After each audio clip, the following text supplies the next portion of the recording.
الجماعة بتوع إيران عمالين نبعت لهم في رسائل من فترة طويلة قوي إن يا فيها يخفيها، مفيش فايدة. بالنسبة لترامب، اللي يهمه في الموضوع ده كله هو موضوع النووي، والنووي ده هيتحل، وما اعتقدش إن إيران هتمانع من إنها يبقى تفتيش وبتاع وتقعد تضحك على العالم زي ما ضحكت قبل كده سنين طويلة، ونفاجأ إنها طالعة بالقنبلة بتاعتها. كل شوية ترامب يطلع يقول أنا هجمع 20% من السفن، ويرجع مش ويعمل نفسه إنه كان بيضحك والبتاع. لكن تقريبا بقى إيران فهمت بقى، أخيرا فهمت إن إيه، إن إحنا هنعمل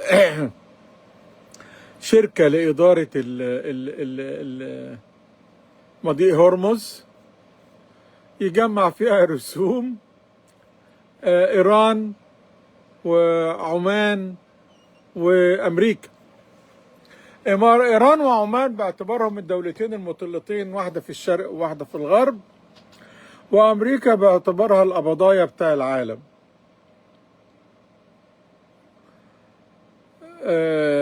قانوني؟ بالتأكيد لا. يتفق مع القانون العالمي؟ بالتأكيد برضو لا. هترضى بيه الدول كلها؟ بالتأكيد اللي مش عاجبه يرقع دماغه في الحيطة.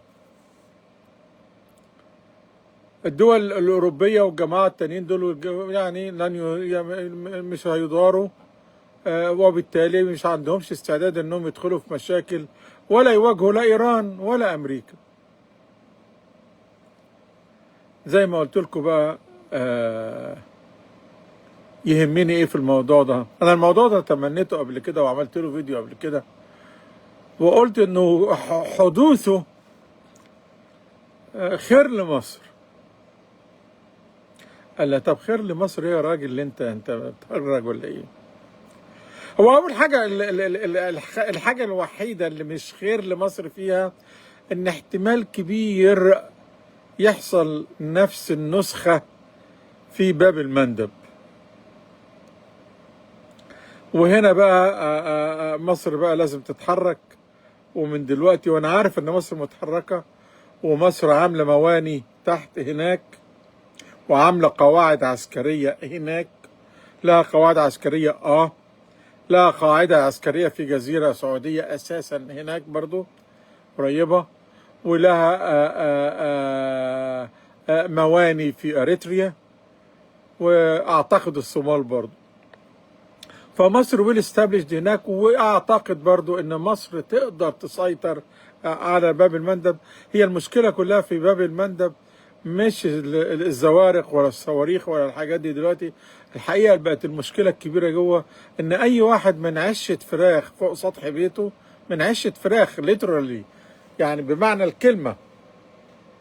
الكلمه من عشه فراخ فوق السطوح، يقدر يطلع درون اللي هي ما يسمى الطيارة المسيرة، ويضرب أي حتة في سفينة في البتاع بدون ما حد يعرف هي جاية منين أساسا الطائرة المسيرة دي.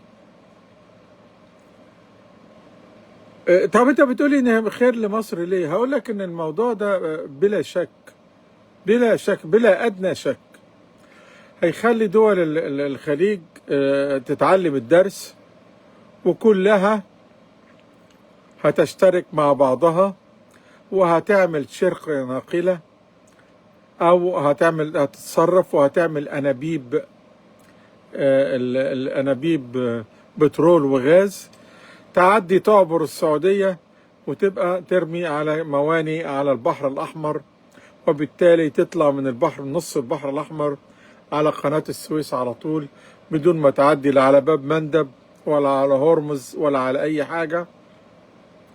وبالتالي مصر هتنضب انها تاخد الترافيك اللي هو بيجي من باب المندب، الترافيك المرور، يعني المرور اللي بيجي من باب المندب، زائد جزء كبير قوي قوي من اللي كان او اللي المفروض بيعدي من هورمز اللي هو الايراني باعتباره اصبح غير امن وغالي وهكذا. واضح انهم هياخدوا 20% من قيمة الشحنة عشان يقسموهم على بعضيهم، وده طبعا نسبة كبيرة جدا جدا. هتخلي البترول مش هيرخص. ف لو في ادنى مخ، اول حاجة انا قلت قبل كده والناس زعلت مني، ان قلت ان اللي بيحصل في الدول ديت كلها بيجعل اي واحد، تخيل انت انا حط نفسك انت مكان اي واحد تاني، اي واحد، العبار، المغار، البتاع، البحار، اي حد. انت راجل غني في الكويت مثلا، وليك ملايين هناك وغيره، وشايف البتاع كل شويه الكويت تنضرب، وشايف الدنيا مش عارف ايه واللي بيحصل، واحتمال حرب عالميه تقوم في اي وقت وفي اي لحظه. بالذمه هتعمل ايه يعني؟ المنطق يقول انك هتعمل ايه؟ هتسيب ملايينك هناك لحد ما البلد تتحرق لو حصل يعني؟ ولا هتعمل ايه؟ اقل شيء انت هتعمله انك انت هتقسم البلد بلدين. هتقول ان انا هسيب جزء من مالي او نص مالي في بلدي، والنص التاني هسربه، محدش عارف ايه اللي هيحصل. من ضمن الدول المرشحة لتسريب هذه الاموال مصر. واعتقد ان حدث اوريدي، وحدث بنسبة كبيرة كمان. ده بالاضافة بقى طبعا ان قلت لك ان مصر تسرب لها فلوس من الجماعة اللي بدون ما تشعر. مصر ما تعرفش انت داخل بفلوسها، هي ايه اللي عرفك انت سارق بلدك ولا مش سارق بلدك؟ وداخل بتشتري مشروع، بتشتري مش عارف ايه. مصر مسؤولة عن الكلام ده. اللي هم الجماعة بتوع العراق بارك الله فيهم يعني. فاللي هيحصل اعتقادي، تصوري، تخيلي، توقعي، ان هيحصل اتفاق بين امريكا وايران وعمان قريب، وهيتم تقسيم تحصيل الرسوم تحت بند خدمة أو غيره يعني سموها بقى رسوم خدمة. يعني لو بيقول لك مثلا لو في إشارة بتطلع، ولا لو مش عارف إيه، ولا لو بيوجهك، ولا لو بيعملك زي ما كان بيحصل الأول يعني ببلاش، دلوقتي هيبقى كل حاجة بفلوس، وهتتقسم رأس مال الشركة ده أو ربحية الشركة ديت على الثلاث دول. وسلم لي على العدل، وسلم لي على السلم العالمي.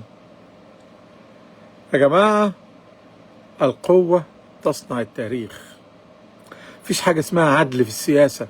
لا يوجد حاجة اسمها عدل في السياسة، ولا يوجد حاجة اسمها ديمقراطية عالمية. العدل والديمقراطية محليان. يعني عدل تعدل بين مواطنينك، لكن انت لو عدلت بين المواطن بتاعك ومواطن دولة اخرى تبقى متخلف عقليا. اي رئيس جمهورية يعدل بين مواطن بلده ومواطن دولة اخرى يبقى متخلف، وما ينفعش انه يبقى رئيس. العدل داخلي، الديمقراطية كذلك داخلية. انت تقوم وتؤسس الديمقراطية فيما داخل بلدك، تخرج خارج البلد. مفيش حاجة اسمها ديمقراطية دولية، ده كلام فاضي. أرجو أن تكون الرسالة وصلت. تحياتي ليكم.